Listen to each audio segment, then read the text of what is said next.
Welcome to the Awaken the Matriarch podcast, a show devoted to helping women reclaim their power and create lives that are in alignment with their true nature. I'm your host, Melissa Collerette. I'm a transformational coach for women, author, and proud mama. Thank you so much for being here. This is episode 2. We are going to kick things off with a powerful quote today. It's by Marianne Williamson. Our deepest fear is not that we are inadequate. Our deepest fear is that we are powerful beyond measure. It is our light, not our darkness, that most frightens us. We ask ourselves, who am I to be brilliant, gorgeous, talented, fabulous? Actually, who are you not to be? You are a child of God. Your playing small does not serve the world. There is nothing enlightened about shrinking so that other people won't feel insecure around you. We are all meant to shine as children do. We are born to make manifest the glory of God that is within us. It's not just in some of us, it's in everyone. And as we let our own light shine, we unconsciously give other people permission to do the same. As we are liberated from our own fear, our presence automatically liberates others. Welcome to episode 2, baby. I am so happy to be with you today. And the reason I wanted to kick things off with this beautiful quote is that it's been one that I've come back to over and over again for definitely over a decade. I don't even remember when I first got introduced to this beautiful quote by Marianne Williamson, but it is one that I've been sharing with clients for many, many years, and is also the words that we open up the Matriarch program with. And it also sets the foundation for unleashing the power within us. And one of the reasons why Awaken the Matriarch exists is to support women to reclaim their power. And as it is stated so beautifully by Marianne, our deepest fear is to acknowledge how powerful we are. And I mean, I get that. And I know that you do too. And today I want to make sure that you are all the more equipped to take your next step on your matriarch journey, to take your next step on unleashing and tapping into the powerful, wise, wild woman within, that version of you that you are truly meant to be. And so I'm going to walk you through the 7 guiding lights. These are 7 fundamental principles that set the stage for the matriarch philosophy, and that I'll be referring back to directly and indirectly throughout our journey together here on the podcast. And if we work together, these are 7 guiding principles that you can come back to over and over again. And I highly encourage that you do, because whenever you might feel overwhelmed, stuck, or afraid, I promise you that you can come back to one of these and get the exact guidance that you need to take your step forward. Now, if you downloaded the free journal prompts that I encourage you to download in episode 1, this will be an amazing way to take it to another level. If you haven't gotten that free PDF download, you can get it at awakenthematriarch.com. It's 6 journal prompts to help you awaken the matriarch within that also kind of touch upon these 7 fundamental principles that we're going to talk about today. And they go hand in hand. And like unleashing your power, it's not a one-time thing. You got to come back to this over and over again. Maybe when you wake up, and maybe 15 minutes after, or maybe, once, twice, 100 times a day. I know one of the reasons I teach this stuff is because I want to remind myself about my innate power, and I want my light to shine in the world, because I also know that my darkness is very present, and I'm not here to bypass that, and there's a lot of beauty in it as well. But I know my most joyful, happy self is the one who is in her power and sharing her light with the world, and not worrying about what other people think, or allowing myself to shrink down to make people feel more comfortable around me. But I also recognize that I still have work to do. Just the other day, I went to pick up my daughter, and I was in a really good mood. And then I walked away and I was like, oh wait, was I like too happy? Maybe I made that person uncomfortable.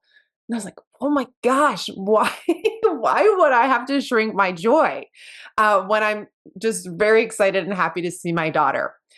Needless to say, I continuously refer back to these as well. And as you will get to know about me, I won't share something with you that I'm not actively implementing into my life or practicing to implement more. There might be tools that I might be using less of at a period of time, but I'll only recommend something that I've tried, tested, and embodied, at least to the best of my ability at this time. It took many years to refine these guiding principles. And when I was building the matriarch program, something kind of clicked. And I felt that these were necessary to create the next chapter of my life and the life of the women that I felt called to serve. So let's dive in. Number one, and listen, if you take, well, any of these, you can just take one of these today. And by the end of the conversation, I hope that you just capture the most important one that resonates with you. But this is one that I feel many women really struggle with. Okay.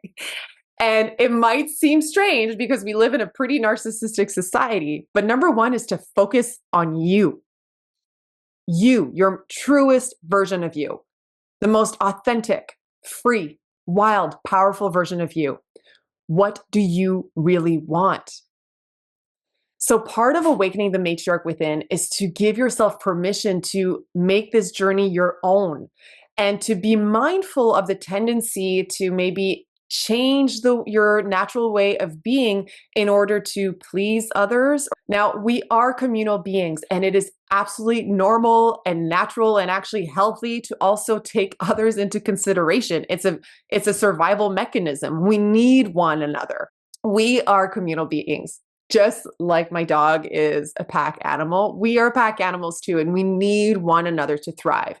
However, one of the guiding lights is to focus on you, because one of my fundamental beliefs is that when you are most true to yourself and when you're honoring what you most need and desire, you give other people permission to do the same. And your people, the people that are in your life, whether it's your children, your spouse, your friends, your colleagues, those who are on your path at any given time are there to support your soul's unfolding. And so you pretending that you don't want something when you really, really do because you're afraid that it might hinder someone else's growth and development is actually incorrect. You saying yes to what you most desire, whether it's something as simple as what you want for dinner or something bigger as like completely changing your career, is actually a gift to those around you. So this can be sometimes difficult for people to wrap around. And I know this is particularly with women and mothers who feel that saying yes to their goals, their dreams, will somehow be at the detriment of those that they love. But when I help them, make them see that them following their unique path and saying yes to what lights them up will be of benefit to others, because first and foremost, when you say yes to what lights you up the most, what an amazing example you are setting for those that you love. I, for one, challenge myself to say yes to the things I really want to do because I want to teach my daughter to do the same. I wouldn't want her to not pursue a dream because she worries what I might think, or might be concerned that I'll be unhappy if she, for example, moves to Australia. I did that when I was in my early 20s. And listen, I don't want to think that far ahead. She's only 4 years old. I know that the pursuit of her dream will challenge me to expand. And this is the other thing. When people around you are triggered or challenged by you saying yes to the truest version of you, that is their job and invitation for their own soul's work. Not everybody's going to want to do it. And it is not your job to do it for them. But you, in being willing and committing and deciding to awaken the matriarch within, means that you're going to do the hard work of saying yes to yourself. Whoa. Can we just take a moment to acknowledge how beautiful that is? And it seems so simple. When you look back on it, you might be like, oh my gosh, why did I like berate myself or doubt myself from pursuing this thing that feels so right? Well, it's because it can be challenging. It can be hard because we have a lot of conditioning we need to break free of.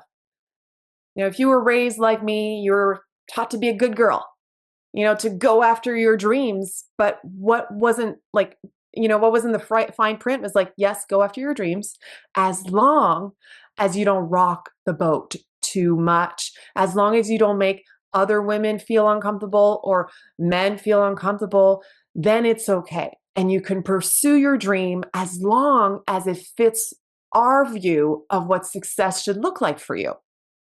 And let's not, teach you how to ask yourself what success might look like for you, because that will challenge the control that we want to have on you, particularly as women. Okay. I know I was raised, I was like, I got to be a good girl. But I also had this, what was considered a bossy side, which I'm like, yeah, amen. That's great. I would ask for what I wanted, But at some point, I often dimmed back. I held back because some people didn't like it. And I kind of felt that I had to be less me and not be so ambitious and not stand up for anti-littering, which I often did in high school, or personal development. I used to do presentations on the 7 habits of highly effective teens because I was a personal development nerd even as a preteen.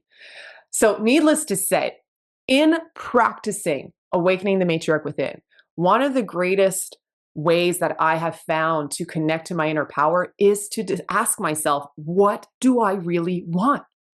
What do I desire? So if you feel challenged in your life right now and you feel like you're not getting what you want out of life, I invite you to ask yourself if you've gotten really clear about what it is that you really want. Have you given yourself the space and time to connect with your most happy, healthy self, even if just for an hour? You might set the stage for an hour, get dressed in your favorite outfit and put on your favorite lipstick and drink your favorite beverage. And then ask yourself this question: what do I really want from my life today, in this moment? What would I love to experience, to do, to become?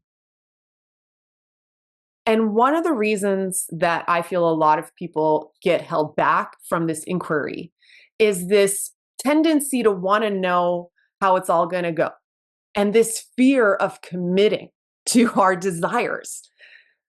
So if that shows up for you, because sometimes someone will be like, well, I would love to travel for 6 months out of the year. But immediately they'll say, well, how would that work? I'm married with 3 kids. Like that's impossible. The but comes in way too quickly. And so what I encourage you to do, if you feel so called to connect to your desire, maybe while you're listening or after you listen to the episode today, maybe on a walk or while you're journaling, give yourself permission to just do a what would I love brain dump. Explore. Give yourself permission to dream.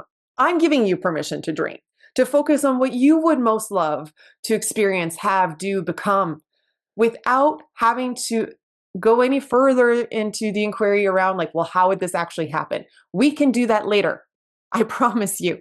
Eventually there comes a time where you need to make decisions, because as much as there might be a lot of things that you want, we tend to not want them all at once. It's like food. I love food, but don't give me, Italian food with Japanese food at the same time as my mom's home cooking. I'm not going to enjoy it. It's too much all at once. I want to savor every meal. And you want to savor every goal, dream, aspiration to enjoy the journey. You may not always be aware of that, but one of the reasons why you might not be accomplishing certain goals within the time frame that you want is that on a deeper level, you don't want to rush. And I tell you this, your inner matriarch does not like rushing. She does not like to be pushed. She's like a feline. She doesn't like to be rushed. She wants to go on her own rhythm. We're going to talk about that in a moment. So this is your life. This is your journey. And you might be with me on this. You might believe in reincarnation. I know I do. However, I don't think I'm going to have vivid memories of this life unless I'm reincarnated to have that kind of skill. But right now, I want to make the most of this experience in this body and get curious about the things that are calling me forward. So your number one guiding light that we want to turn on today is to focus on you, to focus on the most authentic version of yourself, not the one that is guilty or afraid or pressured to accomplish certain things. And you might, as you do your brain dump, you might notice that some of the desires are coming up and you're like, oh, these are shoulds. These aren't actually I would love to's. I feel like I should want this because I'm going to turn 35 next month. Or I feel like I should want to start running. I remember this is so long ago. I was coaching one of my colleagues when I worked at Lululemon Athletica, and running was becoming this bigger trend. And I think it's still a big deal. And we were all running. And her partner at the time was a big runner. And we were doing a coaching session, and she was setting goals around running. And I could tell that in her energy, like she wasn't seeming like the glowy, fun, lighthearted woman that I knew her to be when she was in her true essence. I could see that she was almost like afraid of declaring these goals and putting them down on paper. And so we had an honest conversation about how she actually felt about running. She's like, I actually don't like it. I don't like to run. But she was in an environment where people were running and buying expensive running gear and waking up at 6 a.m. And I, for a period of time, loved running. And then I realized I actually don't anymore. And I haven't run in years. I mean, I might run like after my daughter or Bali if he's going to find, compost in the woods or something. But I haven't felt the need or desire to have a regular running practice in my life. And I'm very okay with that because that's just not where I'm at. But I remember at the time what a breakthrough was for her to feel as if she was admitting something she shouldn't.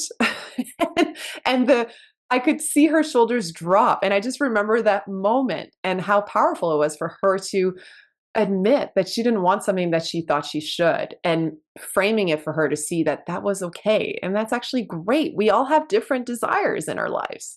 And I think the ones that we are most here to fulfill come very naturally. It doesn't mean there isn't resistance for in the process. For example, you might really want to write a book, but the journey might present you with a lot of resistance because that tends to happen for a lot of people who feel called to doing their soul's work. Is like you feel like, yes, I need to do this and I really want to. And there's a new version of you that is calling you forward in the process. And that might be where your growth will be, not necessarily in the thing that you're pursuing. So give yourself permission to connect to what you really, really want. What would you love to experience, have, do, and become, and see where that goes. Now, with that, our second guiding light is to choose pleasure, not pressure. How good does that feel? Just saying it, every time I say it out loud, I feel like a release. And this concept came to me through Rebecca Campbell's work when I listened to her audiobook, Rise, Sister, Rise. Someone had recommended this book to me. I had gone to a spin class that one of my dear friends, Leah Bratwaite, was teaching back at the time. I had coached her on her journey at some point. She was a woman I had met at an event, and we were like immediate soul sisters. And she's an incredible woman if you want to go check out her work. But I was in her spin class, and one of her girlfriends was there, and we were wearing the same outfit, Lululemon as well. Anyway, little plug for Lululemon here. And she felt called to recommend the book Rise, Sister, Rise after we met. And I immediately listened to it.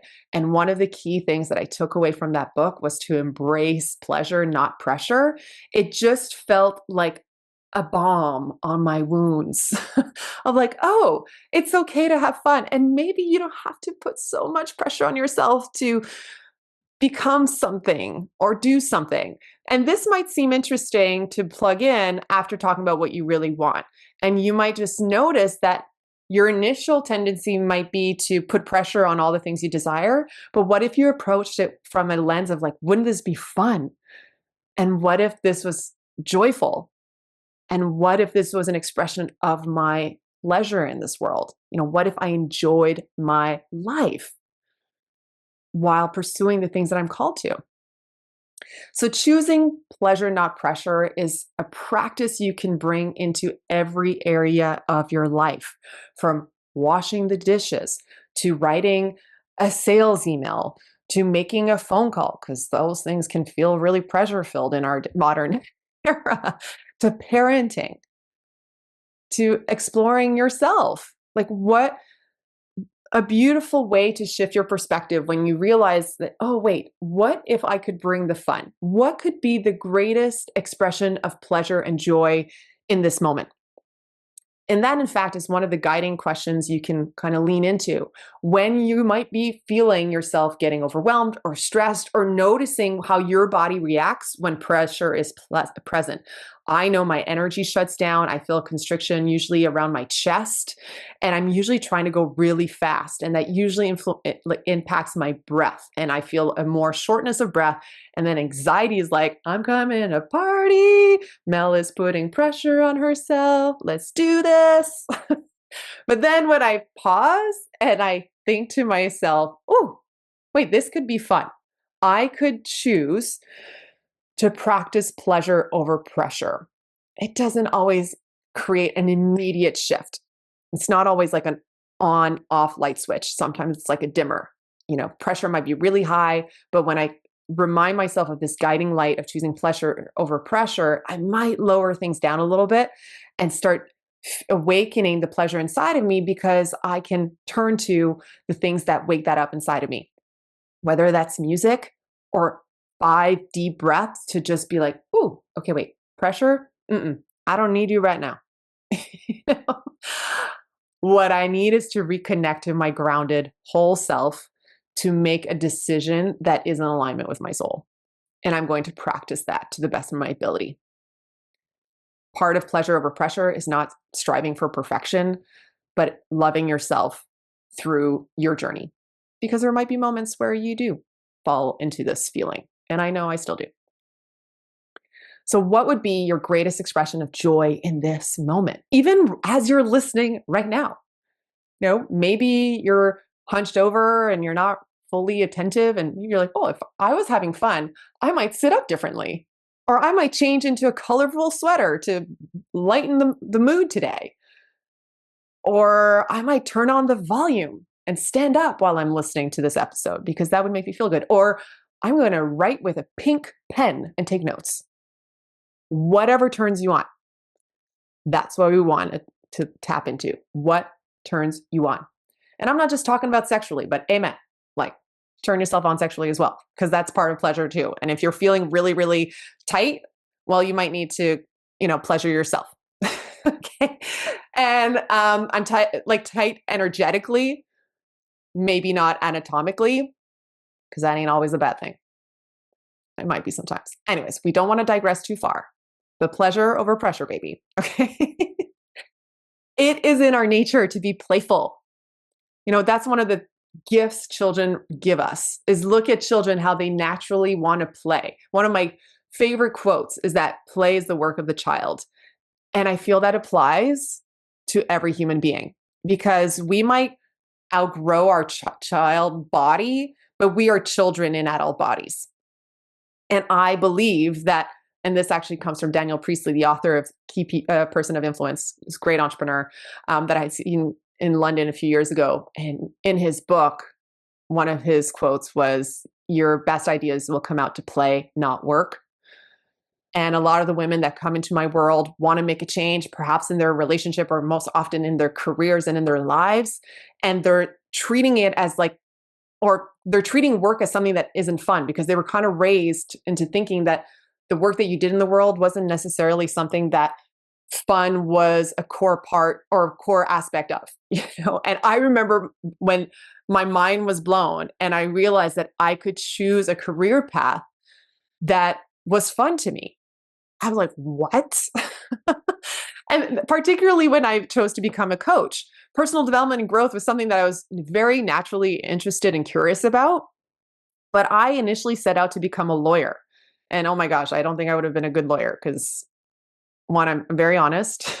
And two, that educational path, definitely not suited to my strengths.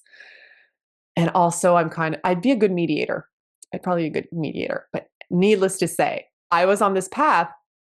And when I started seeing that, wait, I could love what I do, that could be part of the game.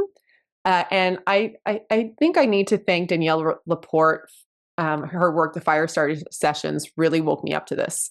And one of the questions in that book was, what do you want people to thank you for? And it was just a different way of looking at things, and it really shifted things for me. So choose pleasure over pressure in every area of your life. Imagine your career was fun. Imagine doing your taxes was fun. Imagine mopping your floors. Oh my gosh, how amazing does it feel to have clean floors? But it is a practice. If something isn't fun, ask yourself, how can I bring the fun? And then be mindful of your tendency to lean into pressure and to allow yourself to be ran by that. Again, easier said than done. These are all principles that you can come back to over and over again, and then practice putting them into play in your life. Ask yourself, how can I express my joy in this moment? And there's an exercise we do in the Matriarch program that's really powerful to just awaken pleasure. And it's literally writing down, what are your simple pleasures? What are the little things that turn that on in your life? And you might want to do that today. Make a list, 5 things that spark joy in your life. Maybe it's cuddles with your dogs, wrapping your hands around a nice cup of coffee, hugging your husband when he walks in the door, calling your best friend who lives across the country, doodling. I don't know. What is it for you?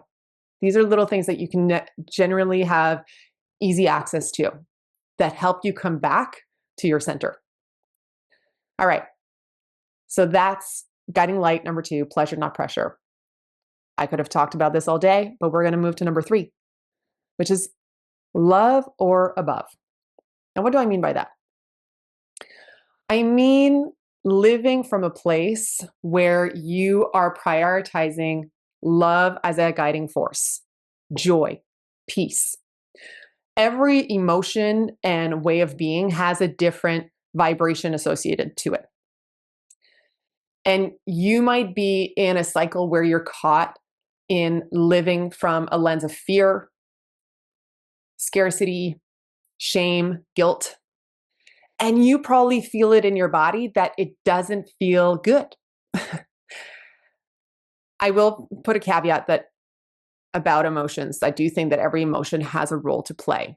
And fear literally has a survival mechanism and often is there to just alert you to being mindful about what's in front of you or behind you that you cannot see.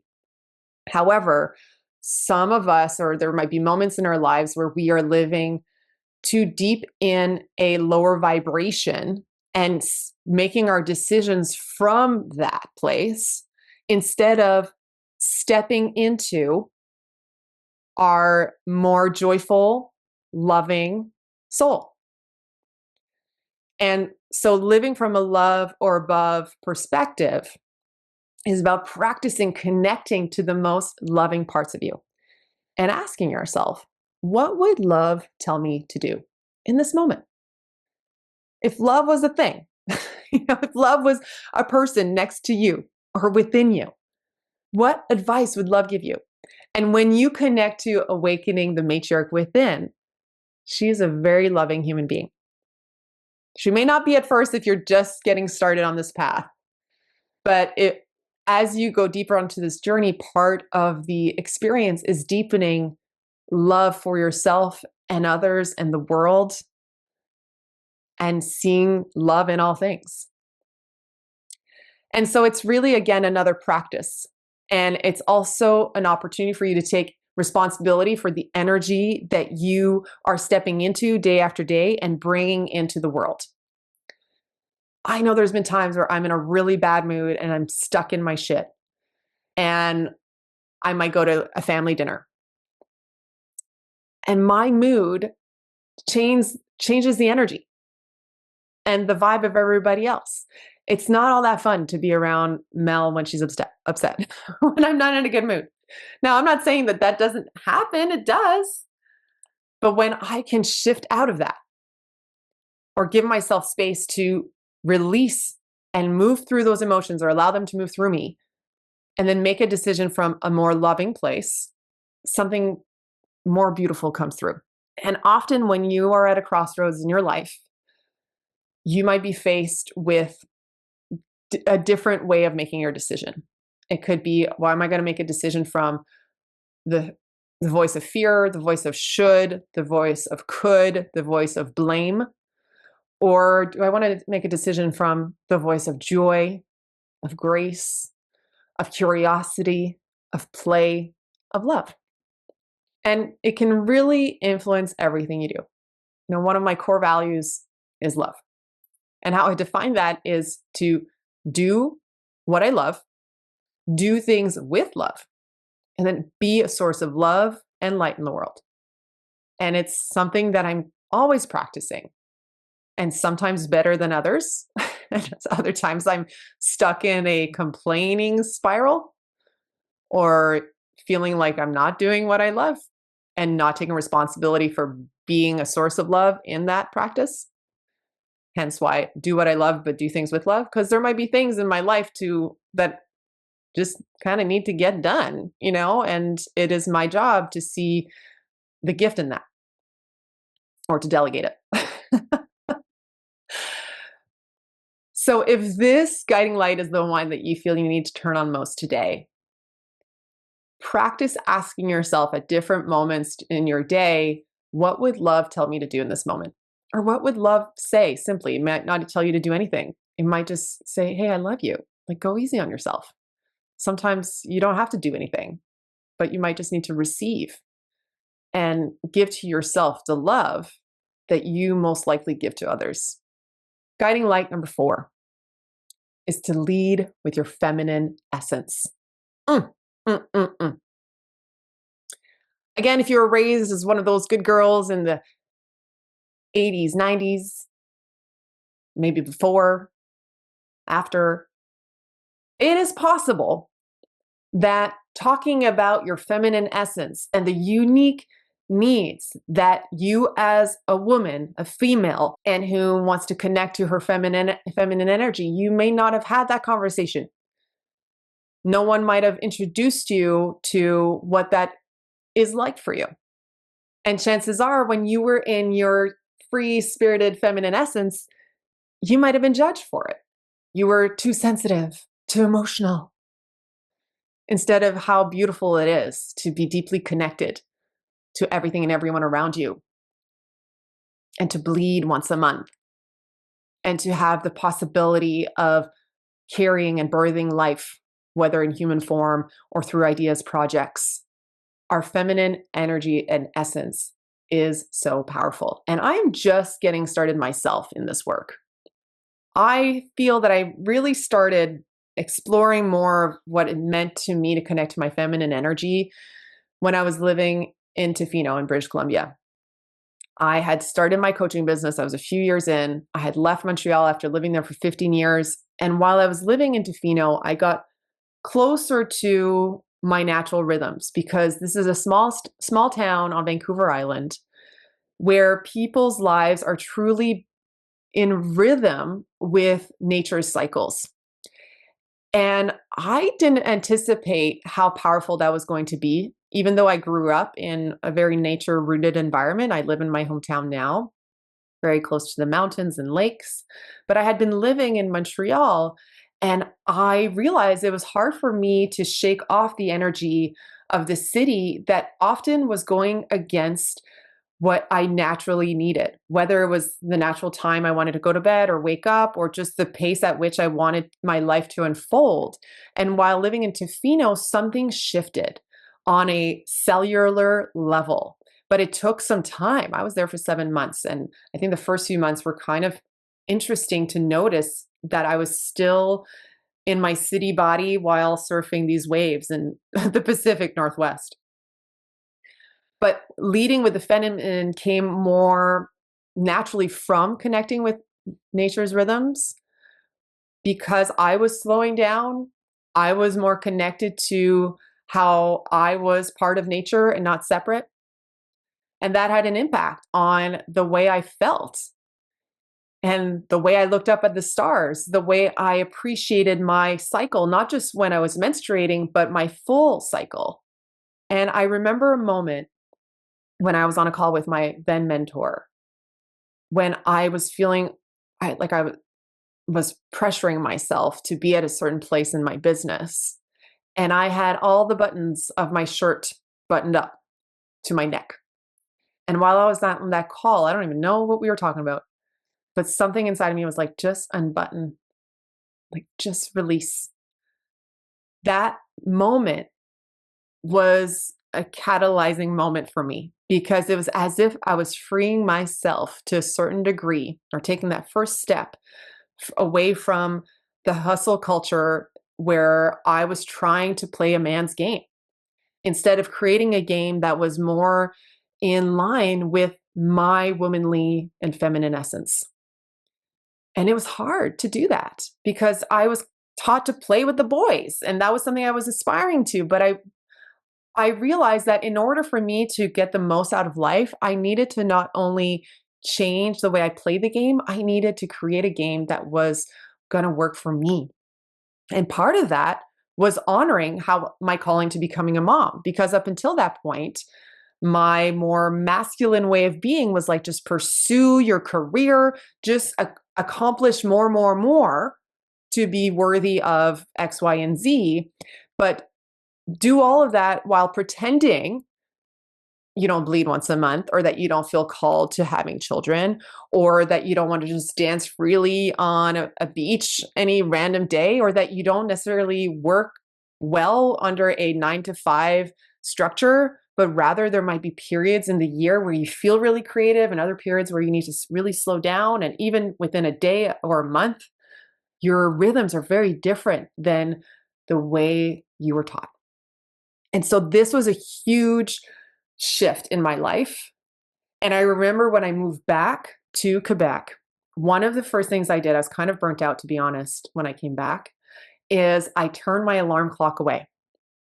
And for at least 2 months, I think, I just allowed myself to sleep because I needed to recuperate. And I think one of the things that might happen when you start leading with your feminine is you start tuning in more to your need for rest and play, and notice that, oh, maybe I need to sleep more, maybe I need to nap more, maybe I just need more rest, particularly around different periods in the month, because that allows me to be more energized. Or I might need more rest when it's winter versus summer, because that's what's happening out in Mother Nature and I am part of her.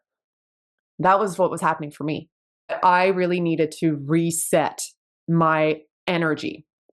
And part of leading with my feminine essence was to get really in touch with my entire cycle, nature's rhythms, my true desires, and to also learn to love my masculine essence as well, and see when I need that energy to create a container for my feminine to be wild and free. Now, if you want to go deeper into this conversation, these are things we're going to come back to over the course of our journey together. But if you want to explore your feminine energy more, there might be a book that someone's recommended to you. Actually, just the other day, I recommended a book called Magdalene Mysteries, and that has been a really great teacher. You might want to read Women Who Run with the Wolves. You might want to just journal and see, what does it mean for me to be feminine? When do I feel feminine? When does that energy come most naturally to me? And are there areas of my life where I feel I need to hide it? And I encourage you to get curious about what might happen if I let my feminine essence be the leader of my decision making. Because you might have a tendency to lead with your masculine, even in your relationship, even though you want your man to like really hold you. Maybe even in your parenting, even though you want to really enjoy motherhood. Maybe in your business, because you were taught that that's how the game is built. But when you start thinking, what would the feminine part of me decide to do? How would I show up? It might look very differently. In your relationship, it might mean that you trust your partner to handle the housework instead of you overlooking and judging the way he mops the floors. It might also mean you appreciating what he's doing, the way he does it, allowing him to go down on you. In parenting, it might mean that instead of having to tidy everything while you're playing on the floor with your kids, that you let things be messy for a while and then you play dress up because you like to twirl in tutus as well. In your business, it might mean that you change your work hours and the seasons when you launch your products or services. It might mean that you take a couple of days off every month to honor the first few days of your bleed.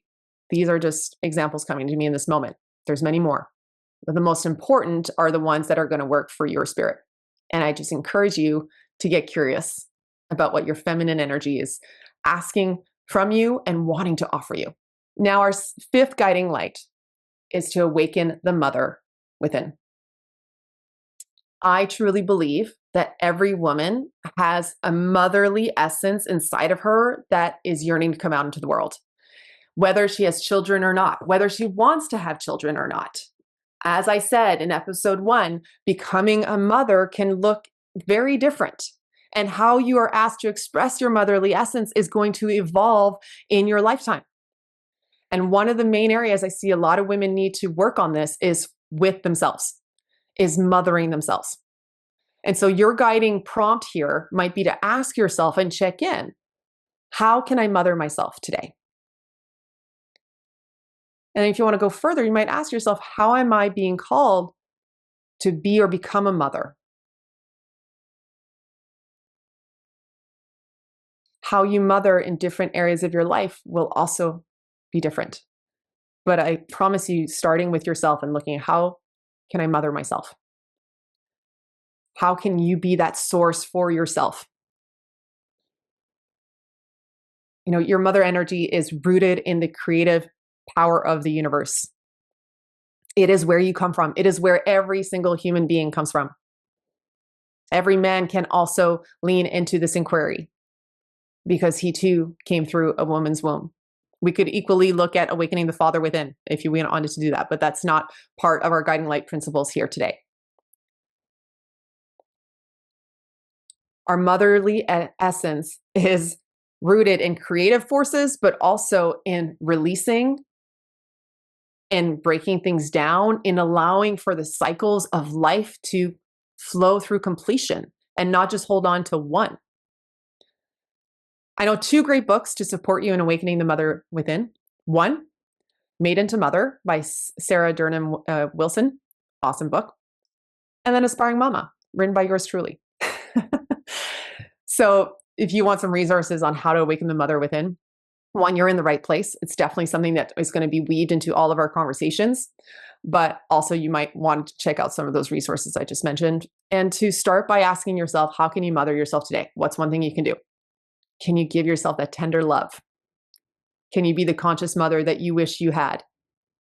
Can you also love your mother for who she is and who she's not? Can you love yourself for who you are and who you're not? Because there is so much beauty in what you consider your imperfections. Now, let's talk about our 6th guiding light, honor your natural rhythm. I alluded to this a little bit from my experience living in Tofino, but you are part of nature. You are Mother Nature. And what is happening outside in Mother Nature right now, you're not separate from. Right now, it is the end of winter. We are transitioning into spring. And just yesterday was the first time in a while that we had 0-degree weather. I'm in Canada, so we're in Celsius. I don't know what that is in Fahrenheit. But I just felt like spring was in the air. And I felt that energy. It was so exciting. I was like, this is what hope feels like. I could hear the birds chirping. I went for a snowshoe with my dog and I was like, oh, this was not the best idea because the snow was really sticky because it was melting after months of below 0 temperatures. And it was just a reminder of the power of the seasons and the energy they contain, and to work in conjunction with them. You know, I live in a part of the world where the 4 seasons are very distinct. You know, winter is cold, it's dark, it's hard. It's also a really beautiful opportunity to go inward, to slow down, to stay quiet, and to see the value and luxury of silence. It's also a really beautiful time to just be in the white space, to be in the nothingness. Because when spring rolls around, new life comes through, and you need to go through winter for spring to come. And we'll talk more about spring as we get closer to the equinox in March. But spring has this energy of new life, and cleansing. Yesterday I was like, oh, right, we got to get ready. It's going to get really messy before the first sprouts come through the grass. There's going to be some muddy times, and it's going to be a good time to do some cleaning up. And summer is such an amazing time to lay in the sun, to jump in the lake, to allow your child spirit to come alive while also resting, this beautiful dance between rest and play and creativity, leading into the fall, where you get to celebrate this harvest, this completion of a cycle. That's one of the things I love about the colors of the trees as they change where I live in the Laurentian Mountains. It's like Mother Nature puts on a show. And then when she's done, she lets it all go. And the leaves fall to the ground. It's like, you know what? I need a break before I create something else. And that's why we transition into winter. So I love looking at nature's seasons and cycles to then get curious about how can I live truer to the ones within myself and also work with the season I'm working with. One of the reasons I love winter is because I play outside. If I was living in this part of the world and just spending several months complaining about the cold, I would be miserable. And there are moments where it's hard, I won't lie.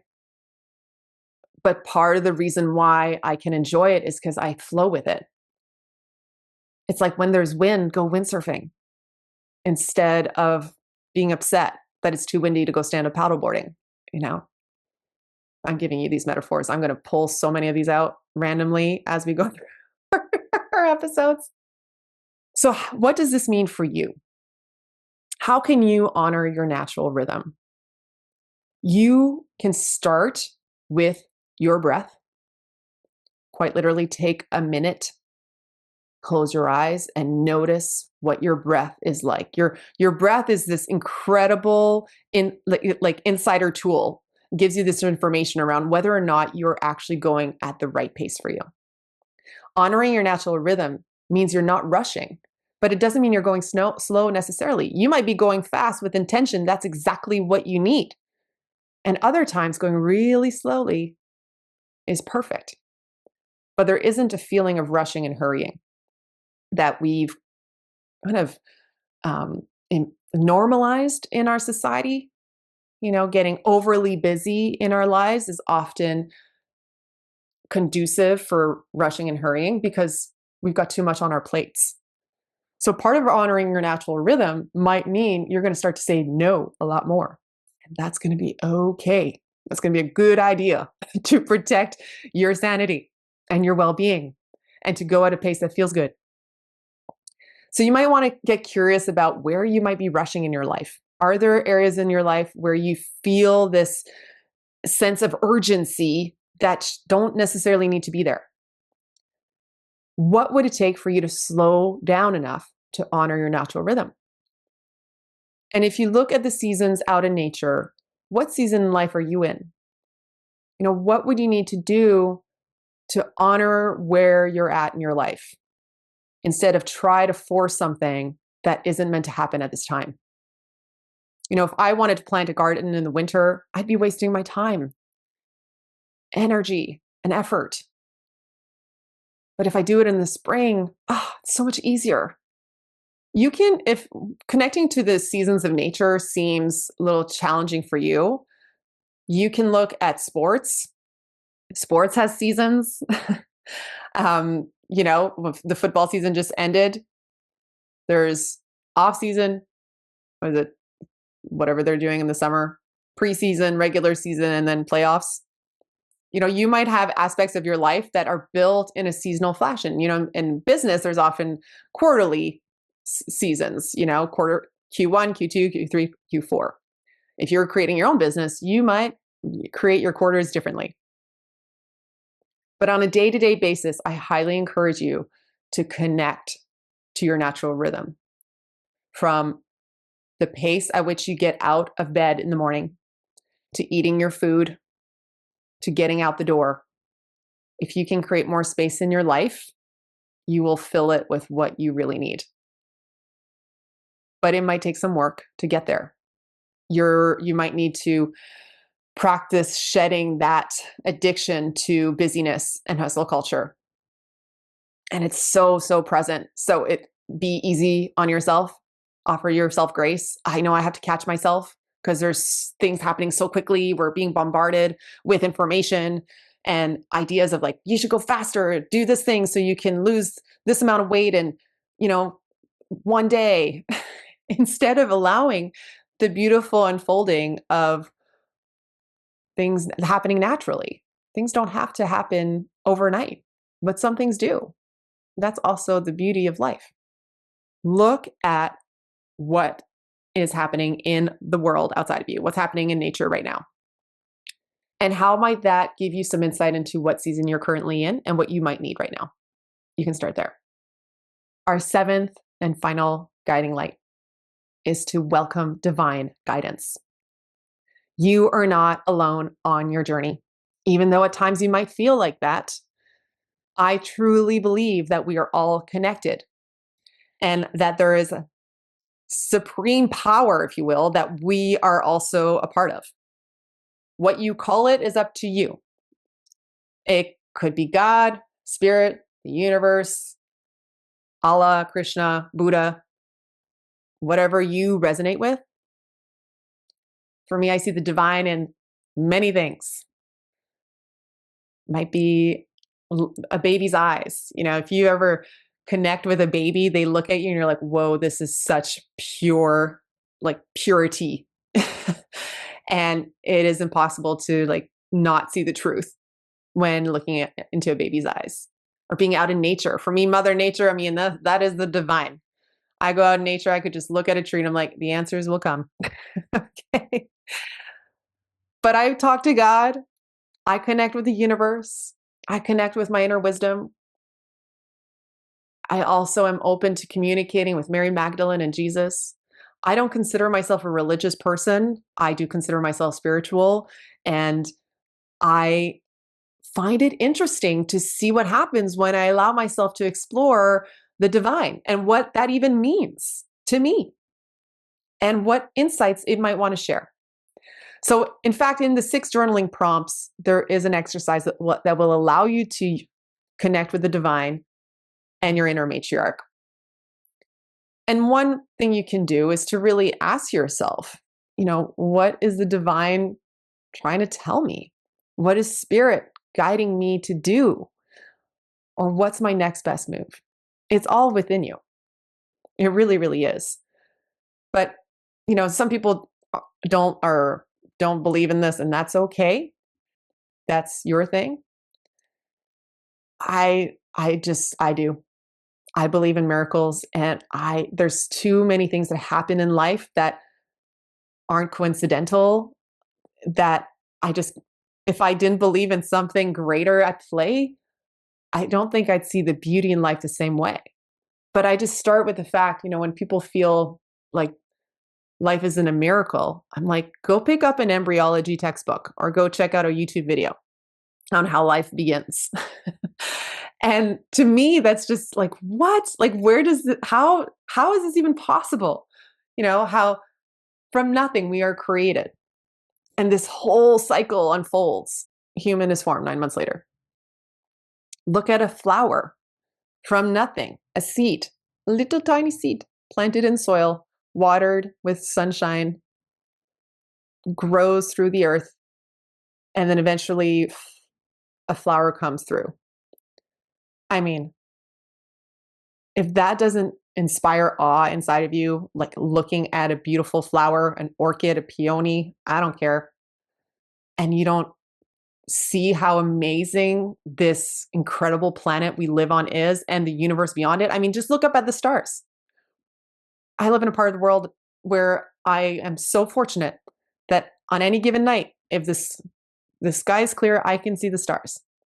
And I love that. I love that. And one of the reasons I think I will never live in a city again is because I would miss seeing the stars and the moon. But when you look up at the stars, like something happens and you realize that you are part of something more.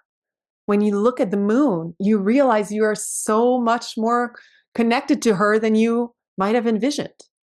when you stand by the ocean and see the waves crashing on the rocks, or feel that salty water on your skin, like something reminds you of where you come from and what you're a part of. At least it does for me. And so we are going to welcome divine guidance on our journey. I know I do, because sometimes my head gets in the way and doubt does get in the way sometimes. But when I turn on these guiding lights, and especially when I welcome divine guidance, I feel more confident about what my next step needs to be in my life. And I hope you will also benefit from that as well. So there you have it, the 7 guiding lights of the matriarch philosophy. I will recap these quickly for you. And then I encourage you to pay attention to the one that is calling for your attention most. So number 1, focus on you. What is it that you really want? What would you love to experience, have, do, or become? And remember that connecting to what you truly want is actually a generous act, because in doing so, you give permission to others to do the same. Number 2, pleasure, not pressure. What would be your greatest expression of joy in this moment? What if you turn things around and brought the fun? Remember that life is meant to be enjoyed. So be in joy.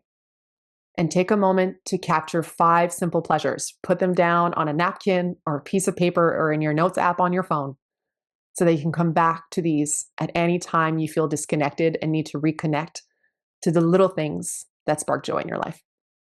3, love or above. What would love tell you right now?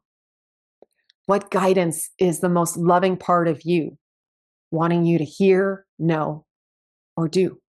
Your energy matters. And you are here to experience love on such an incredible level. Give yourself permission to love yourself and your life, and to take steps in the most loving way possible, even the tiniest ones. 4, lead with the feminine. What would it take to surrender to your feminine spirit and allow that energy to lead the way? Give yourself permission to explore what might be possible when you create your life in a way that honors your natural rhythms and seasons and feminine essence. Get curious of what that might look like. And it might require some shifting from the ways you've been doing things, but it might actually feel really good. I bet it will. 5, awaken the mother within. How can you mother yourself? And how are you being called to mother and be a mother in this lifetime? Remember, we all come from the womb. And within all of us is a motherly energy that has a creative force here to create life in the world in many forms. Allow yourself to be curious and to give yourself the kind of motherly love that you wish you had. 6, honor your natural rhythm. Pay attention to where you might be rushing in life or disconnected from Mother Nature's wisdom. And notice if you can slow down in order to honor your natural rhythms and seasons in life in a way that support your joy and well-being. Take a stand to push against the hustle culture. Embrace saying no so that you can be a full yes to being who you really are. Don't berate yourself for needing more rest. It is not something you need to earn. Know that it is there so that you can be your most abundant, full self in the world. And go at the pace that your soul is asking you to. And lastly, welcome divine guidance. What is spirit telling you is the best way to move forward? What insights are the divine or what hints are the divine presenting to you? One of my favorite quotes is, be realistic, expect a miracle. Open your heart and mind to receiving wisdom from sources that have your highest good at heart. Don't get attached to what it's called. Connect to what it awakens inside of you. And I promise you It has your best interest at heart, and it will give you very clear advice when you tune in. So again, with these 7 guiding lights, which one did you need to hear most about today? And if you want to share that with me, I would absolutely love for you to send me a DM on Instagram or send an email at info@awakenthematriarch.com to share with me the number 1 guiding light that you needed most. And if you want to go deeper, share how you're going to put that in practice in your life. Thank you so much for being here today. Next, we're going to talk about starting where you are in life in order to initiate movement and bridge the gap to where you actually want to go. I'll see you next time. Thank you so much for joining in. Have a beautiful day.